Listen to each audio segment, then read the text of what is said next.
Good morning, Threshers. Welcome to Convocation. This Convocation is the first in our series on faith formation during this semester. And we have a wonderful and distinguished speaker to help get us started in that faith formation conversation. Glen Guyton is the first African American to serve as Executive Director of Mennonite Church USA. There we go.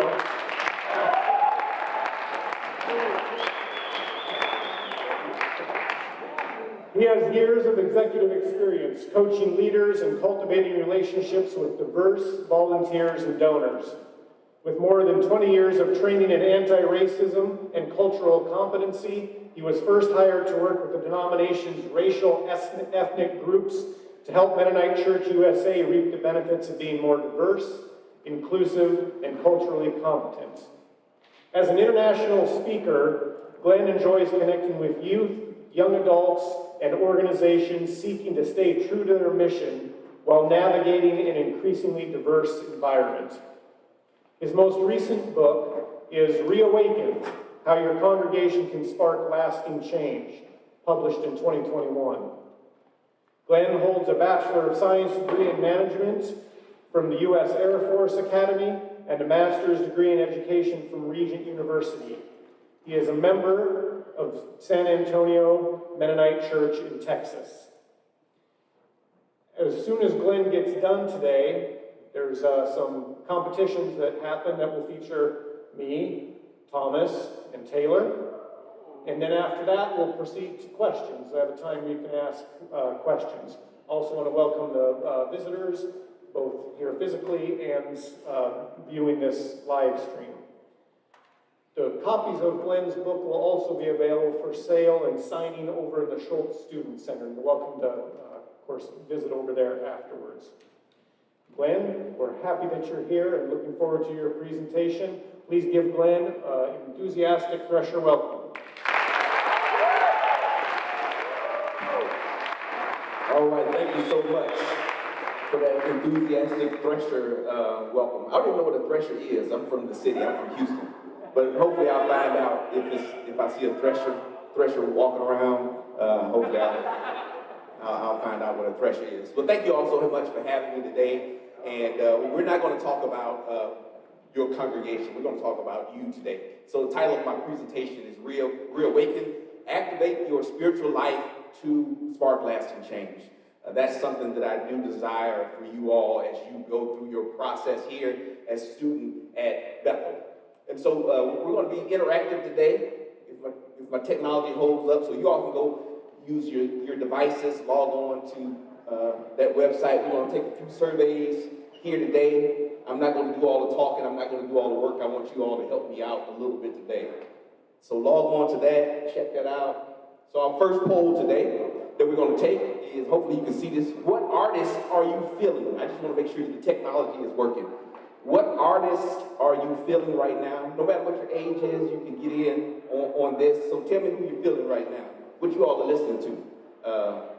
My musical taste is stuck in the 80s and the 90s, so you all have to help me out to let me know who you are feeling right now.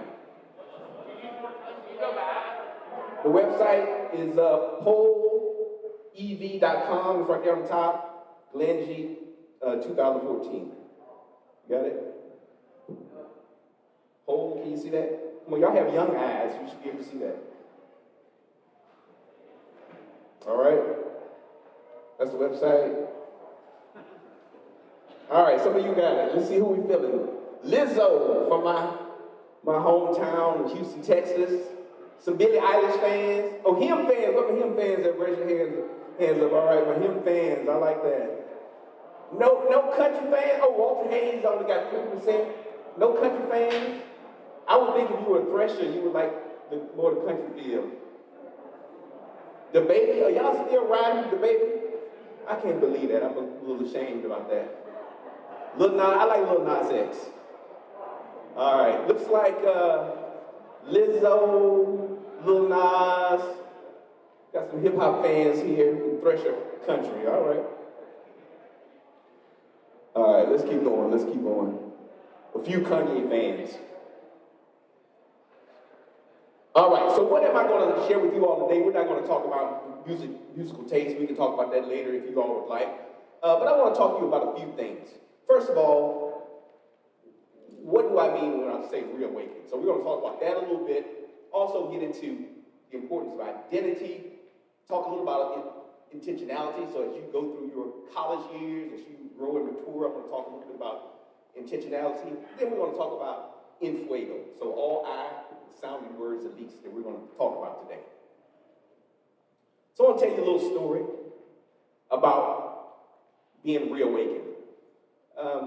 There are many times in my life where I felt like I've kind of woken up from being asleep, when I've been challenged in different parts of my life, and I've kind of been asleep at the wheel, like life is just going on, and I'm not sure, what's next for me.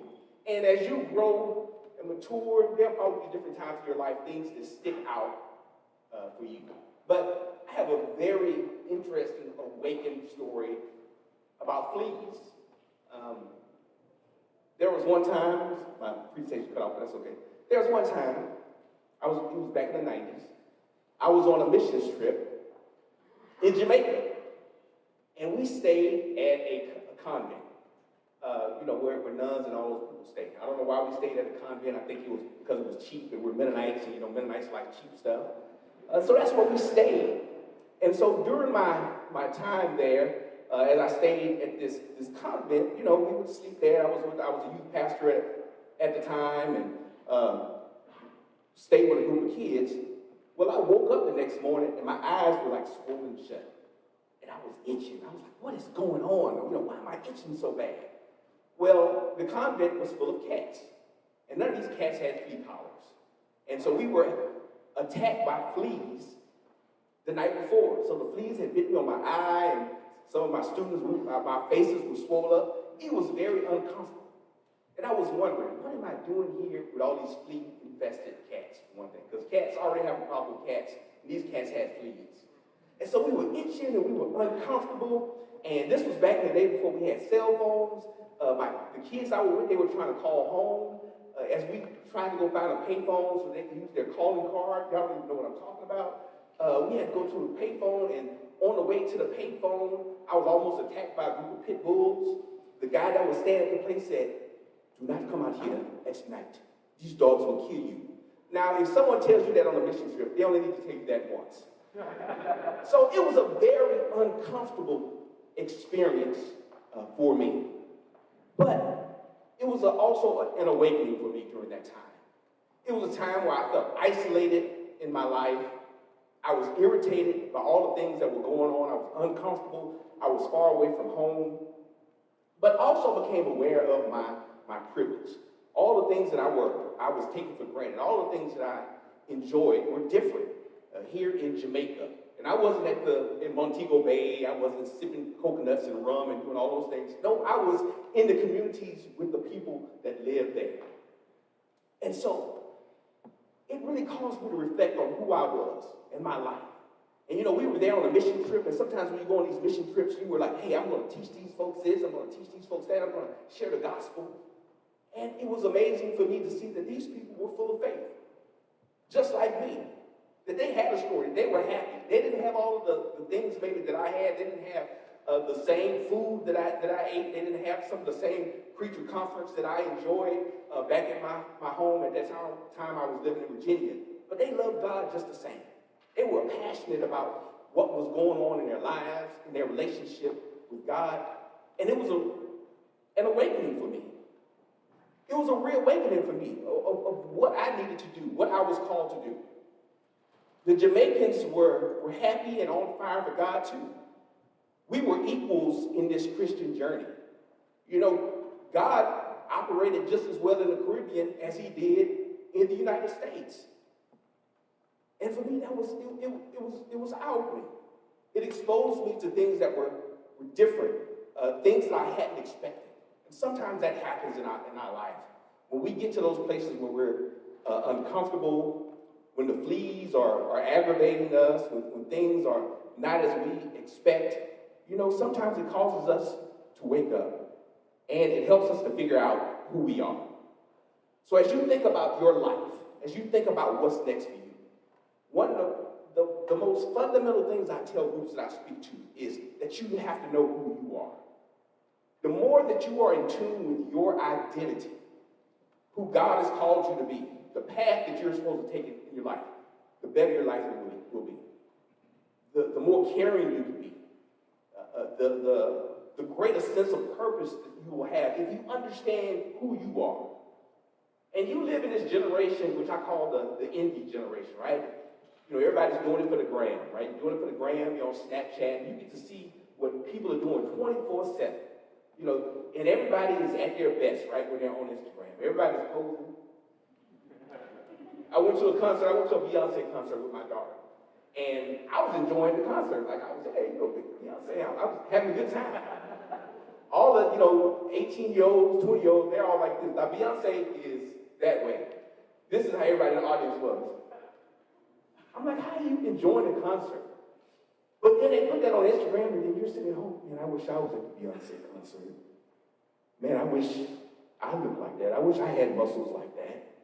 But you have to understand who you are and who God has called you to be. And when you're comfortable in your skin, that will be transformative. I promise you that. The more comfortable you are with who you are, the better your life will be. All right, so question for you. What one or two words best describe you? How do you describe yourself? What one or two words best describe you? All right, so go ahead and submit that, and this will show up on the screen, so be kind, whatever you put up here. Oh, yeah, I skipped it. So what one or two words best describe you? Spike ball, somebody like spike ball. Mennonite, okay. Kind, friendly, Christian, optimistic, intelligent, Latino, tripwire, I don't know what that means. Fun, chaotic, okay, I can be chaotic at times. Ginger, redheads, okay. Hard, somebody's hard. Yeah, some people really love spike ball, whatever that is, okay. Must be like a thresher. Threshers and spike balls are things I have to investigate. Determined, intelligent, smart, purposeful. And so you can write your own story how you define yourself. You decide who you are. Don't let other people figure it out for you. Now, some people can inform you, right? You know, how people relate to you, the questions people ask you. All those things help speak into your identity. You know, you're in college students now. I have a college student, 21-year-old son. He'll be 21 in February. 21-year-old son. He has his own identity now. I don't know what he's doing in college. Now, I know who I want him to be as his dad, and I'm proud of my son, but he has his own life to live. He has to start writing his own story. He has to start making his own decisions. For years, he had his teachers, his youth pastors, he had me, his mom, everybody speaking into who he is. But this is a time when you start writing your own story, figuring out your identity, who you are going to be, who you want to be, the things that interest you and attract you.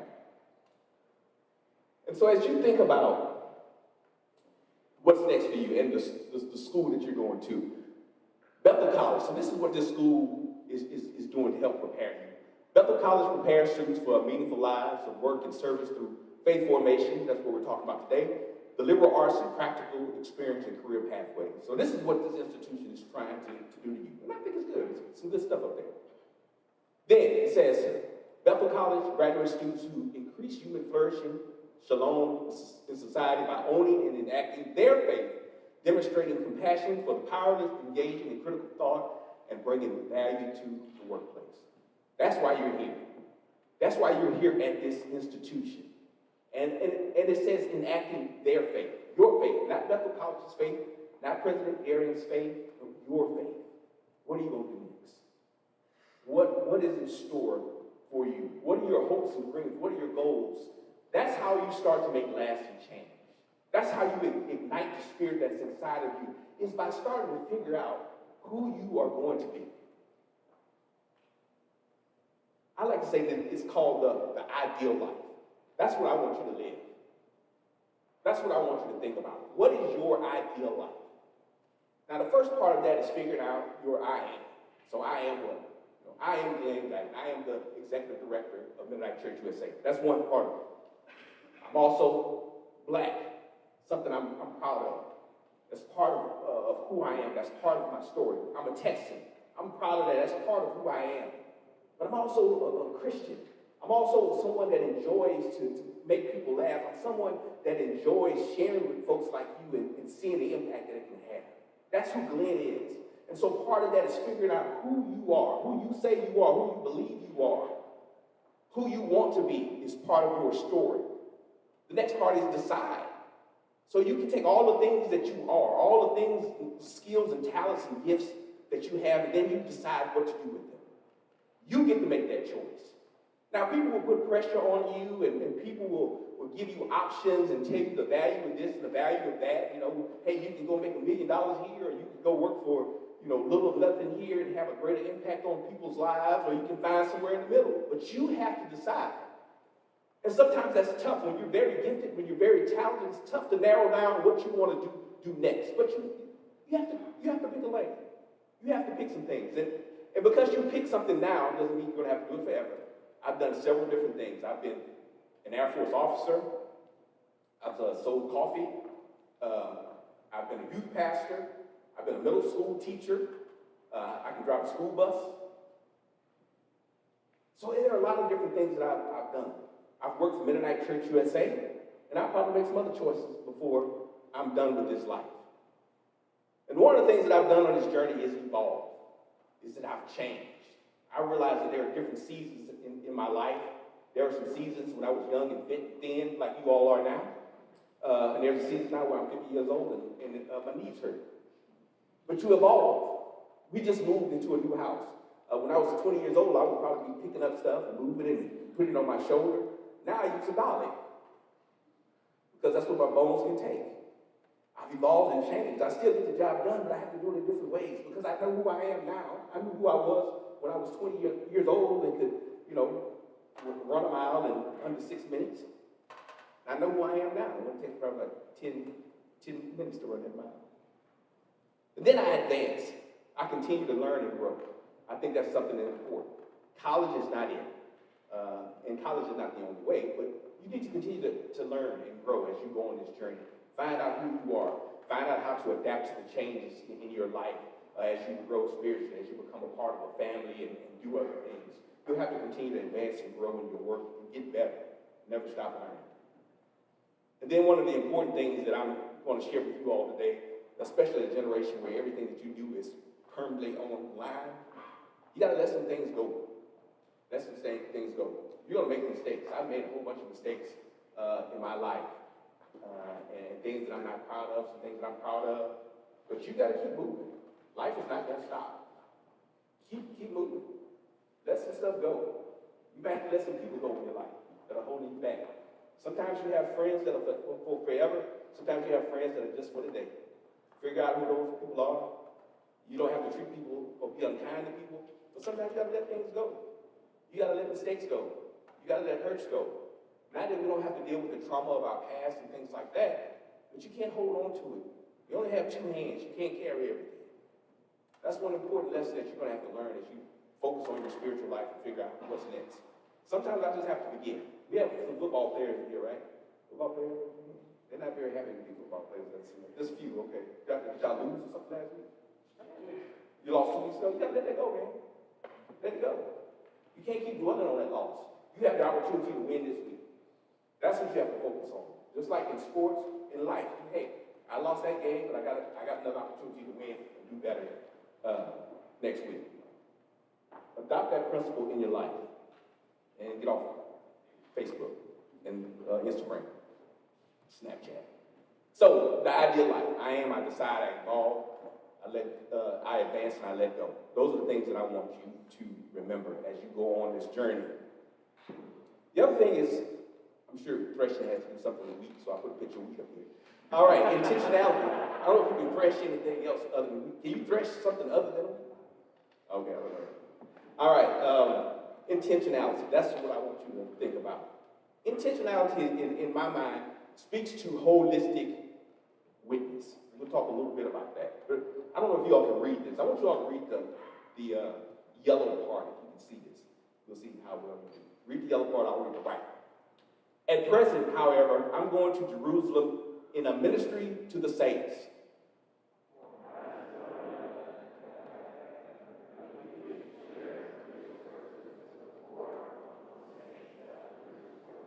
They were pleased to do this. For if the Gentiles have come to share in their spiritual blessing,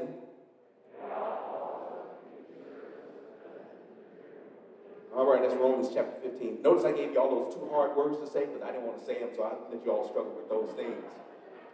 But as you think about this life, I want you to understand who you are. That's really important. Get the sense of who you are, what God has called you to be.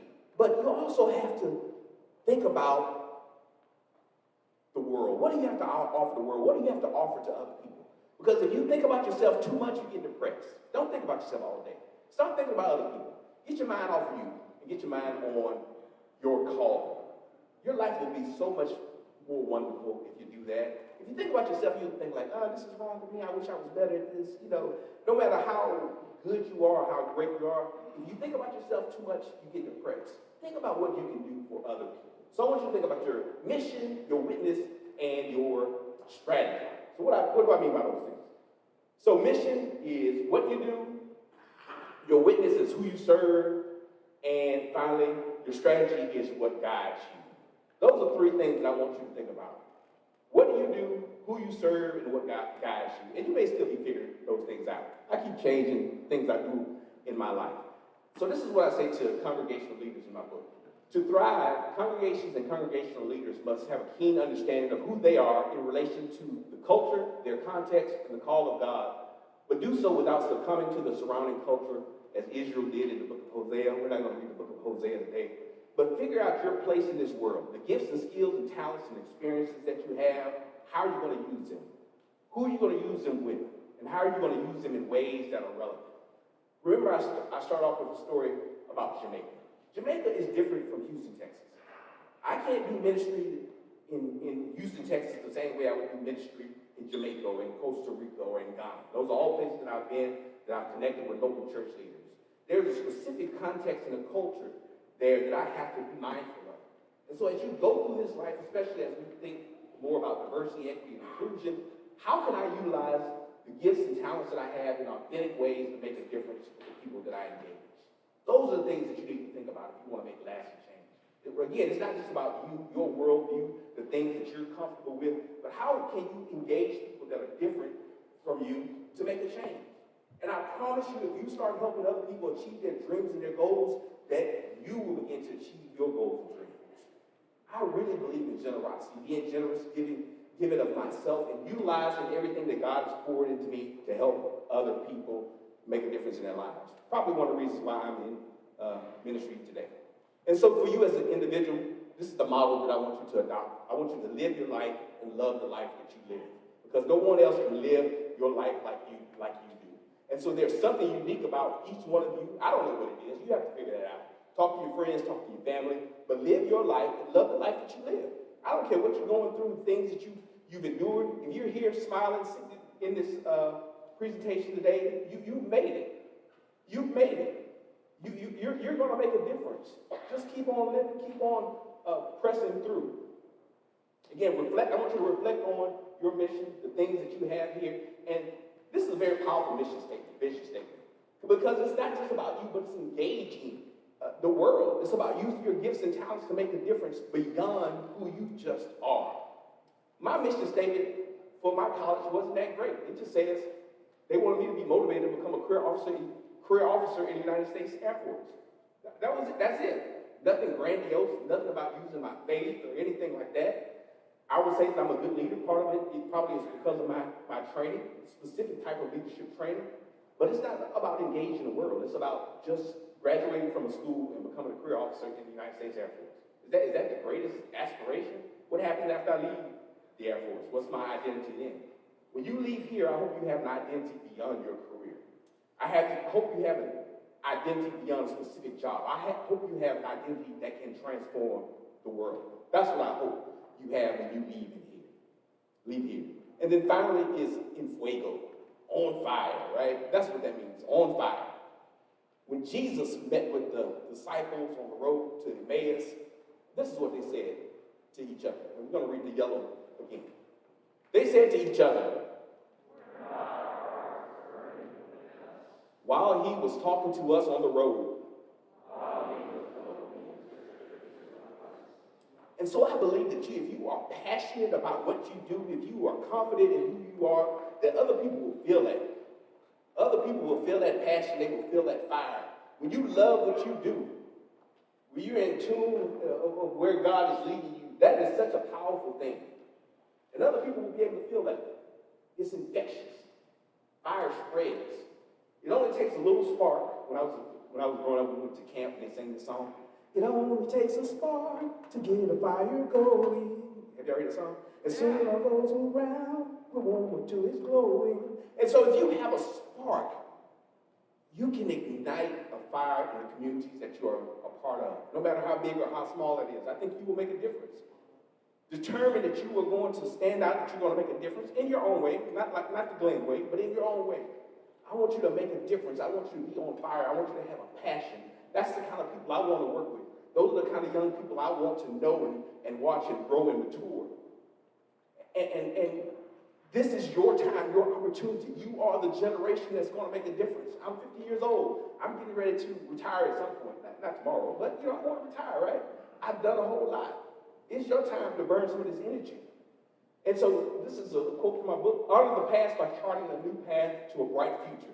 A future that honors the contributions of those that came before, yet is not held hostage by their ghosts. I think one of the best things that we can do as older people is to, give you some advice, give you some knowledge, show you where the potholes are, but not to get in your way. Don't let older people get in the way. You don't have to be held hostage by the way that they did things, but listen to their wisdom, acknowledge their wisdom, understanding that they've been where you hope to go, but do it your way. Do it your way with passion, with enthusiasm, and with excitement. How's that sound? All right. Okay, so I'm going to I have some volunteers up. We're going to have time for our lightning round. I want to get our guests to come up. Our 3 participants come sit up here on the hot seat. You all get to vote on who answers the questions the best, all right? So get your phones out. We have a soccer player, we have our football player, and we have our president. All right. Okay, so I'm going to ask them a few questions, and they get to answer, and then you get to vote on who does the best. And the winner will receive a $50 gift card to Mojo's. $50. $50. All right, and so we're gonna start with our football player. So what is your witness? That's the first question. Don't vote yet. Wait till they answer the question. What is your witness? Stop voting. All right, what is your witness? You have 1 minute to answer. Witness, who you're called to serve? I would say my witness is some of the underserved communities in inner cities. I came from one of those very not well served community. Lots of rotting buildings, and in the future I want to pursue law to advocate for those type of people who do not have the resources to advocate for themselves, to help bring them up and revitalize their communities. All right, let's go to the next person. All right, so who are you called to serve?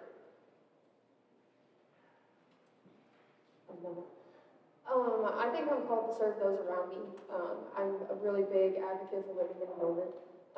So I think that anybody that's placed in front of me is who I'm kind of called to be a witness to and also to learn from as well. Kind of like Thomas said, like serving those around me who can't help themselves. My ultimate career goal is to be a doctor and to help to kind of cure the people that are serving our country specifically. So, yeah, I think that's what it is.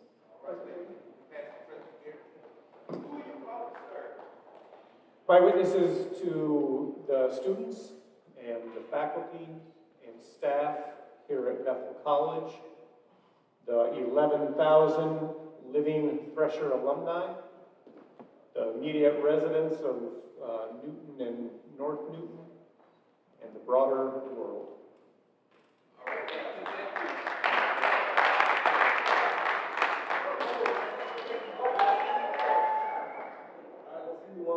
one. All right. We have our player. Taylor, all right. Whoa. No, oh, Thomas. Is Thomas right? Thomas won. Okay, Thomas won. Oh, that's close.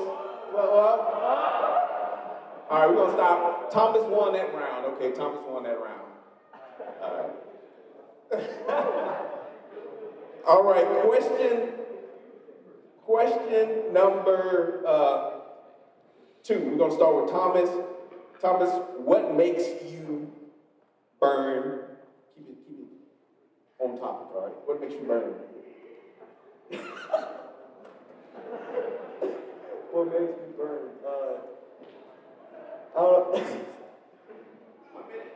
I would say what gets me fired up is like seeing things that are obviously not right, like people who are being very mistreated and like just being taken advantage of, and like that really makes me very angry, makes me very fiery, because like they have no way to defend themselves because like they hold no power. I don't know, when people are being taken advantage of, that's what makes me fiery.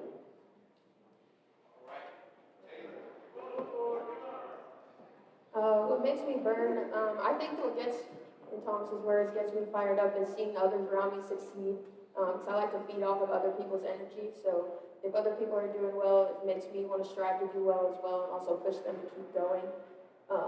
And that's anywhere. It can be academics, in the classroom, just in life in general. Oh, I get excited about learning and seeing other people learn and seeing people reach their potential. Gets me excited, especially in the higher education system.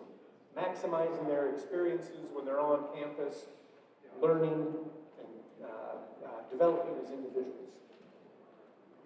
All right, let's go ahead and vote. Vote on who gave the best answer. Come on, who we vote for? All right. Taylor, oh, okay, Taylor gets some votes. Okay, Taylor.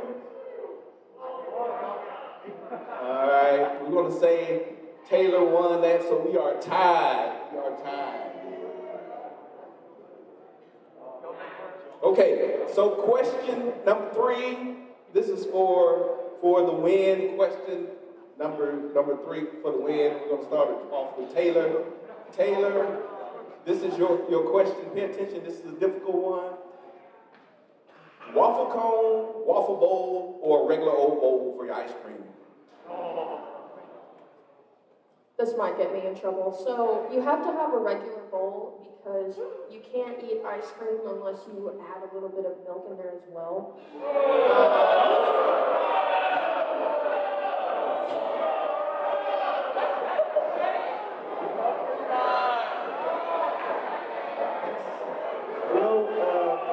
We might not agree about the whole milk thing, but I definitely think you gotta get a waffle bowl. That's definitely my favorite way to enjoy ice cream if it's a thing. They don't serve them around here, but like when we were in Texas, I know they served them for football, and when we were in Texas football, so I enjoyed that.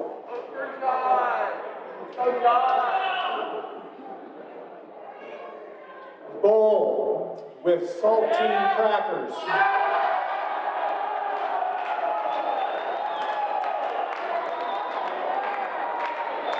All right, that may be a fireable offense, a bowl with saltine crackers. I don't know about that. All right, let's vote. Who will win?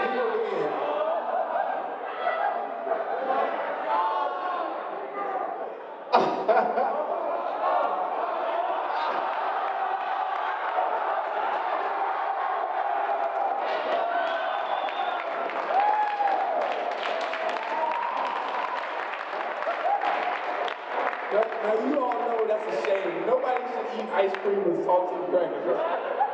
I'm gonna overrule the votes, and I'm gonna award the gift card to Thomas. You got a second.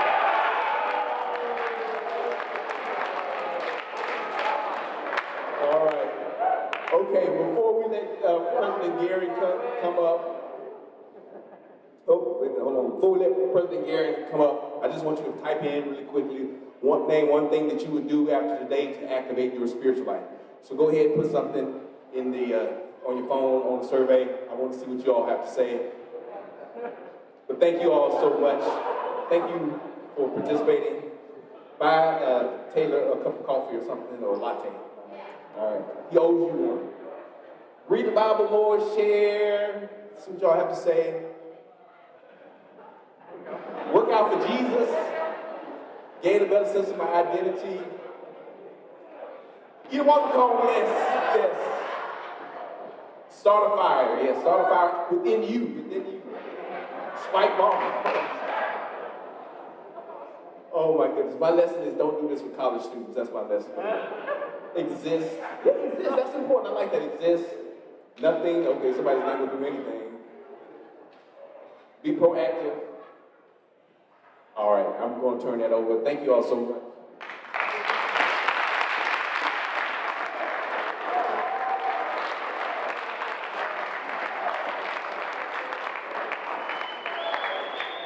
Okay, we have time for maybe a couple of questions for Glen. The microphone's in the middle there.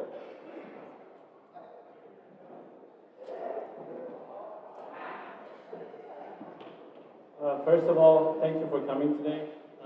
Thank you for your time. So you talked about a lot of that is helpful to know who you are. What would your advice be on how to find your identity? Yeah, that's a good question. And there are a number of different ways to do it. I have one of my former youth members, when she was 5 years old, she said she was going to be a pastor. Now she's 35 and she's a pastor. She knew exactly what she was going to do since she was a little girl, and her gift was encouraged along the way. But try different things. That's one of the things I encourage people to do. Try different things to see what you like. That's what I've had to do. I've done a number of things over my life. Talk to people that you respect and say, hey, what do you think I'm good at? That's another way that you can kind of figure out. Of course, you can always take different assessments and all those things, but experimenting, trying different things is a great way to do that. And then find out, the other thing is, look around, find out why people come to you. Is everyone always asking you for advice on money or how to organize things? That could be a very good clue of how other people see you, because that's kind of the presence that you give off. And so if people are coming to you with the same thing, the same questions all the time, that may be something that's giving you a hint at what you are called to do. But don't be afraid to fail, to make mistakes, to try new things and engage with people that are different. That's when you can start really figuring out who you are. One more question. One more.